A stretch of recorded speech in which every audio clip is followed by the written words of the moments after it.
ladies and gentlemen, boys and girls, to the amazing world of weather, fact and fiction. Yes, I said fact and fiction. For example, we're going to ask if it's possible that ETs are engaged in climatological warfare against our planet, disclose shocking facts about lightning, tell you about the day that it rained flesh and blood, report on how storms have affected history, and cover other intriguing subjects, time of course permitting. But first, is it possible, just possible, that ETs are involved in climatological warfare against Earth? Now, skeptics ask, why haven't ETs landed? Why haven't they landed a UFO on the White House lawn and greeted the president? Well, first of all, they might be afraid that our military would shoot first, ask questions later. Or second, they might be afraid that we would incarcerate them in some sort of exobiological gardens or put them on pay-per-view TV. Or perhaps they subscribe to that philosophy, the prime directive often expressed on Star Trek, not to interfere with inferior races. Or they might just be here accumulating data and various samples of our planet without any intention of harming us. Or conceivably, they could be engaged in a long-term plan of climatological warfare. Now, how would that take effect?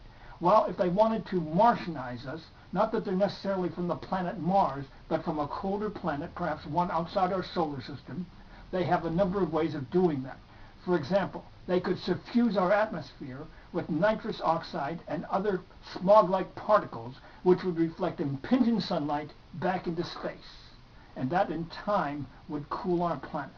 Another possibility is that they might use algae to draw down CO2, which would then cool our planet off. Now, how would they do this?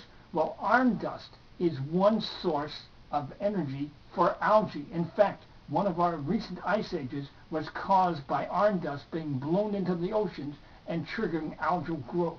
And this could account for some of those USOs, or unidentified submerged objects, in other words, underwater UFOs.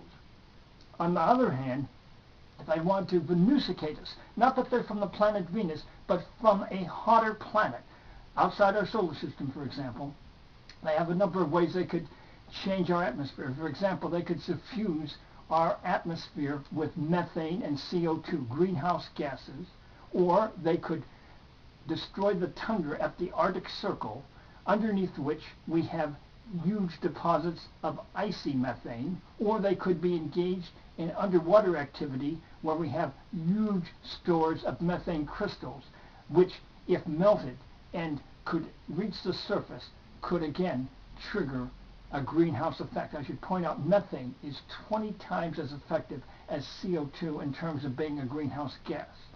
And of course, there are other problems that they could create for us in terms of our climate. For example, they could trigger endless, humongous storms. In fact, that idea was advanced in the 1955 TV series Commando Cody, Sky Marshal of the Universe, in Chapter 5, which was entitled Nightmare Typhoon, where the ruler is trying to destroy our planet in such a way.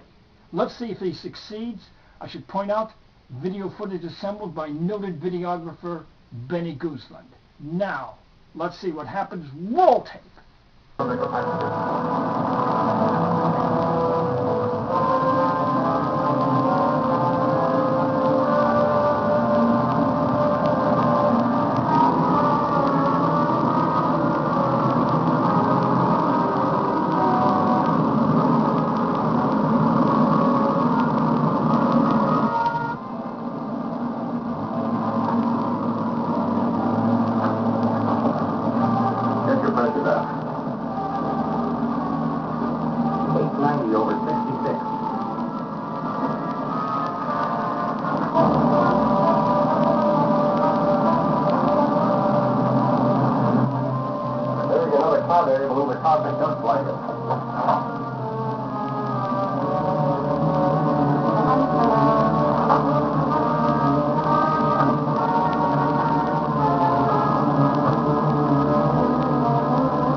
Commander Cody to radar control.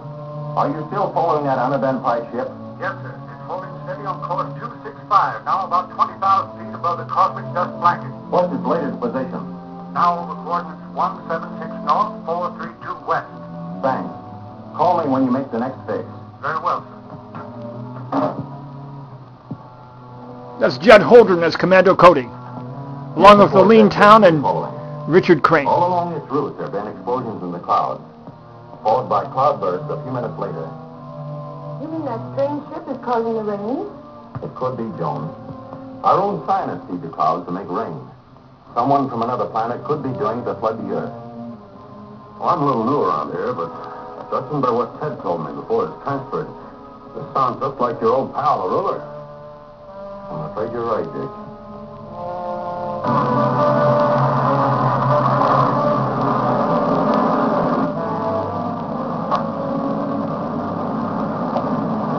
This our F1? Yes. Unless we're ordered to drop more.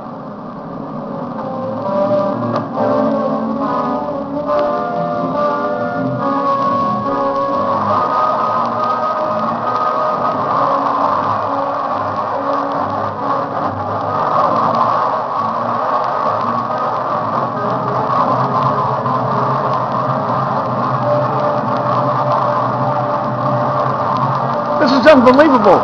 Commando Cody is going to try to catch that missile in midair. I've never seen anything like this before. Have you? Look at that. What a hero. What bravery. What courage. Amazing. Yes, yes, yes.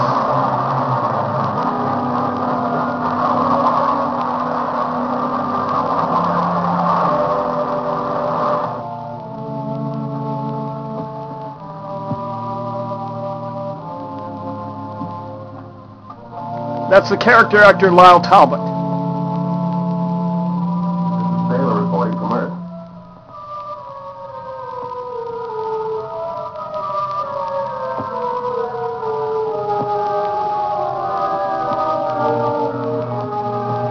That's Gloria Paul as his assistant and Gregory Gay as the ruler.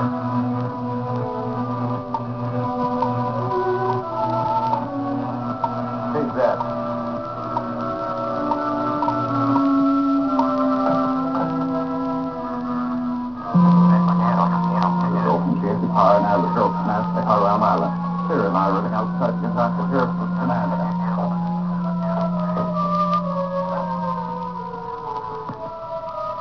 Sailor reporting from Earth.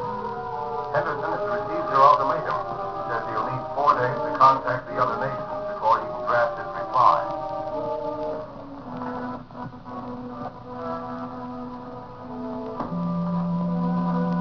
That is too long. They're maneuvering for time. Tell him I must have their reply in 2 days at the latest. And be sure all they are doing is preparing an answer. That is all.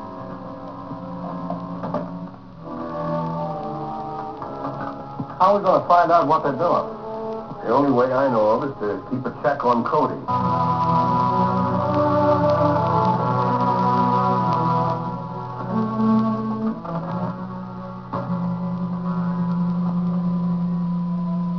This is Baylor reporting from Earth.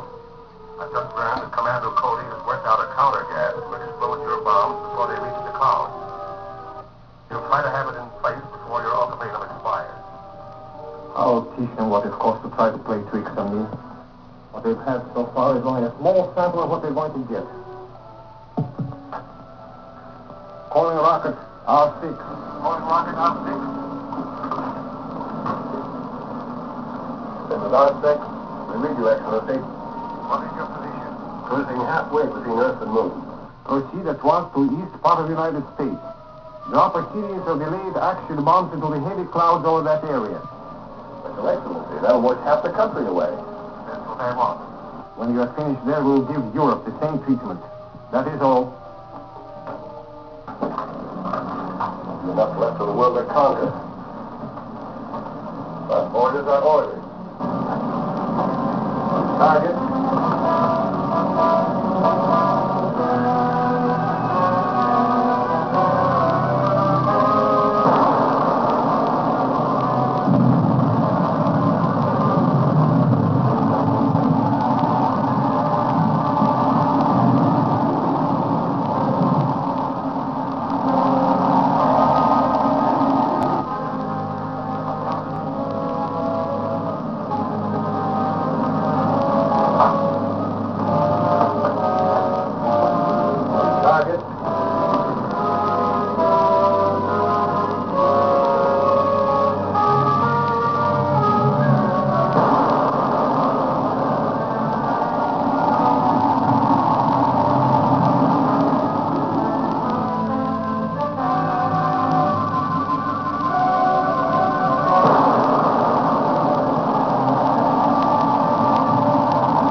Doesn't look good for New York City. Clean up with our quarter.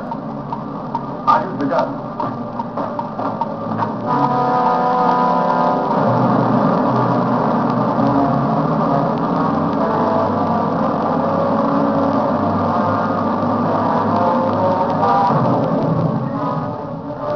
Hey, we can't take many like that. Stand by for ray gun fire. That's right. Left 15. Left 15. Elevate 12. Elevate 12. On target, steady. Keep firing!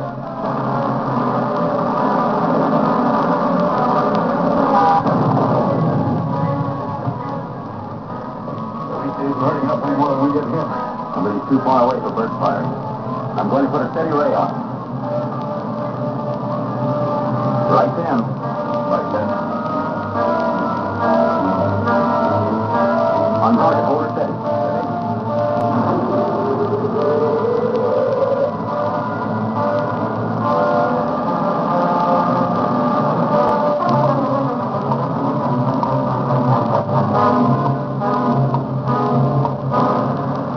They've got a continuous ray on it. It'll melt the ship. Fire again.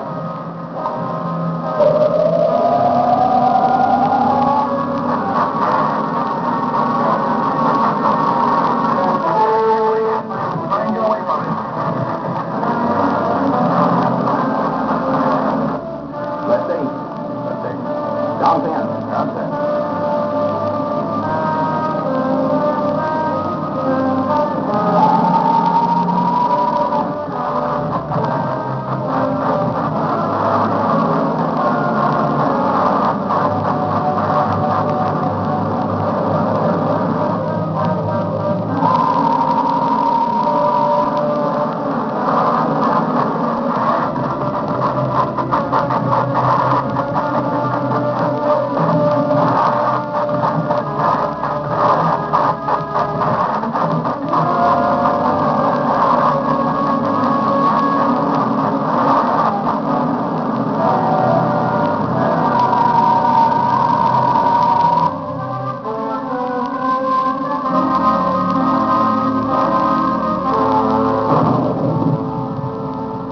That did it.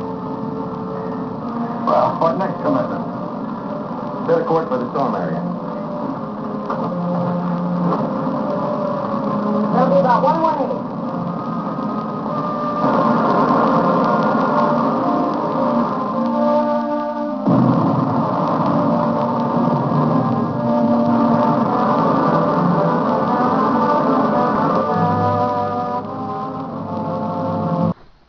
Boy, I'm certainly glad I brought along an umbrella.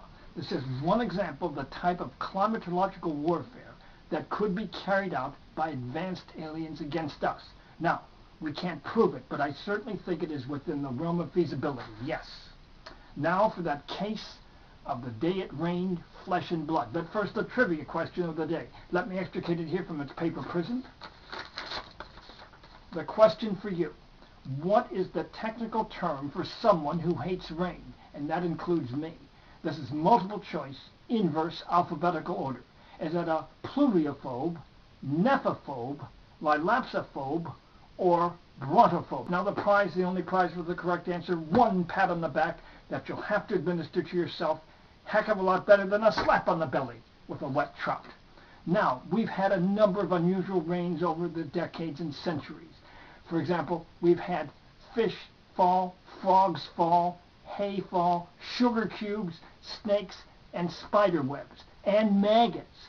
All very unusual, but this may be the most unusual. This case occurred back on Tuesday, August 27th, 1841, over a tobacco plantation in Nashville, Tennessee. Slaves ran up to the owner, E.M. Courtney, telling him that flesh and blood was falling from a red cloud onto the tobacco. He went over and found that they were telling the truth. All types of small to large bits of flesh, blood on the tobacco plant leaves, and overhead in the ellipsoidal red cloud slowly moving overhead. Now, a number of speculations have been derived from this. First of all, was this possibly a buzzard that was dropping its prey? But there were no buzzards in the area, and certainly it wasn't a red cloud. Another possibility, that an enormous windstorm, possibly even a cyclone, had picked up the body of a dead animal and dropped it there. Except this is a windless day. And perhaps the most controversial hypothesis, that this red cloud was actually a spacecraft, perhaps a space shuttle, and it was dropping off a mutilated animal that it had been examining, the ETs aboard it had been examining it. For example, we have many cases of cattle mutilations today. Possibly this is the very first documented case. We can't prove it, but certainly an intriguing question. What caused the rain of flesh and blood back in 1841? Now for that trivia question again, what do you call someone who hates the rain?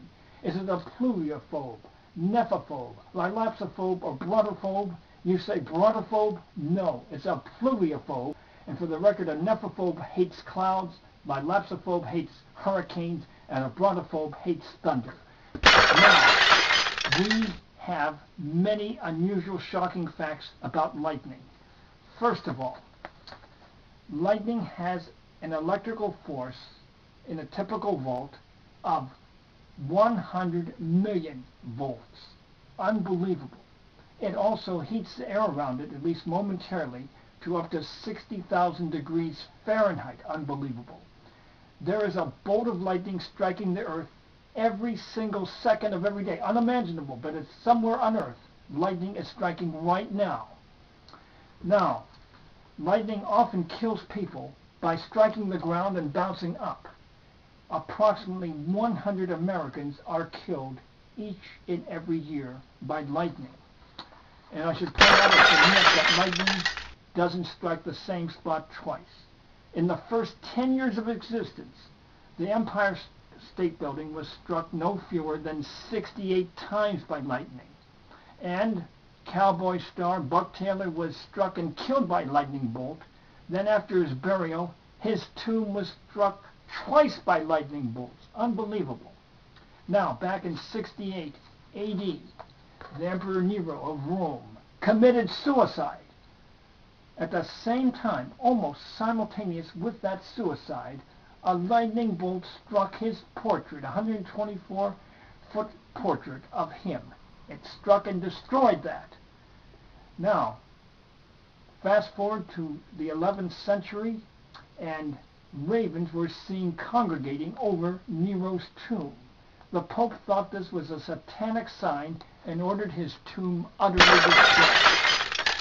Now, we have a case in Petri, the Petri Church in Berlin, Germany, which was just finished and was holding its first service when lightning struck. The parishioners were able to put out that fire, but later in the day, a second lightning bolt struck and absolutely destroyed that newly built church. And speaking of churches, in Plymouth, North Carolina, back in 1882, at the Grace Episcopal Church, they planted 12 sycamore trees, one named for each of the apostles. Some years later, a lightning bolt struck and destroyed one of those trees. Not surprisingly, it was the tree named Judas. How about that? And there's a legend in old Maryland that if you have a toothache, you can cure it with a toothpick that's been fashioned from a sliver of wood from a tree struck by lightning. How about that? And perhaps the most unusual form of lightning is called ball lightning. Yes, it's spherical in shape, about 2 feet in diameter, and lasts for about a minute. And it can actually penetrate solid surfaces. Ball lightning has been reported moving up a staircase in a building and down the aisle of an airliner in flight. Yes, ball lightning. The shocking facts about lightning. Too close. Now, what about history? Well, let's look at Christopher Columbus in 1492. His crew members were tired of a long voyage that seemed to be going nowhere and were preparing to mutiny when a tremendous storm racked the ship, almost capsized it. They had to fight to save it. and they forgot about the mutiny. A few days later, land was discovered, and Columbus' name, of course, known throughout history. Of course, if the mutiny had taken place, someone else ultimately would have discovered America. But because of that storm, Columbus is known to everyone. By the way, this is just one of many portraits of Columbus, all of them different. Why? Because he never sat to have his portrait painted. So those who painted it were basing it on descriptions they heard or hearsay, but not an actual portrait of the man himself. So we're not certain how he looked. Now let's go back in time to the 5th century BC, where Xerxes the Great of Persia. He had prepared 400 ships for an invasion of Greece, but there was a tremendous storm that capsized and destroyed most of those ships and killed several of his soldiers. He abandoned the plan, and Greece was spared. How about that? And on an individual note, an artist, John Helms of New York, on Christmas 1977, homeless, destitute, went to the 86th floor of the Empire State Building preparing to commit suicide. He leapt. An hour later he woke. He'd been unconscious. He found himself where? On the ledge of the 85th floor. He'd knocked himself out hitting it. Why hadn't he fallen down? Because a windstorm had suddenly erupted and pushed him to the 85th floor as he was jumping. Saved his life. Now, he was outside the office of a TV station. They did a story about him, and many people came forward to help him. So wind not only saved his life, but resurrected it. How about that? Now let's open up the Vault of Strange. What is this? And what do we have? It says, struck 7 times by lightning. And this pertains to a man named Roy Sullivan, a ranger in the Shenandoah Valley in Virginia. He was struck no fewer than 7 separate times by lightning. Once lost an eyebrow, another time's a toenail, another time was knocked unconscious, but never severely injured. But after he retired, shockingly, he committed suicide. And we ask, did perhaps those lightning strikes somehow affect his brain, changing it physiologically so that he would consider killing himself? Or was it psychologically so depressed about having been hit by lightning 7 times that he did himself in? Or did it have no relationship at all? We don't know. But certainly an interesting case from the Vault of Strange Weather Deaths for your consideration. Now, until next time, may the power of the cosmos be with you. Yes, yes, yes.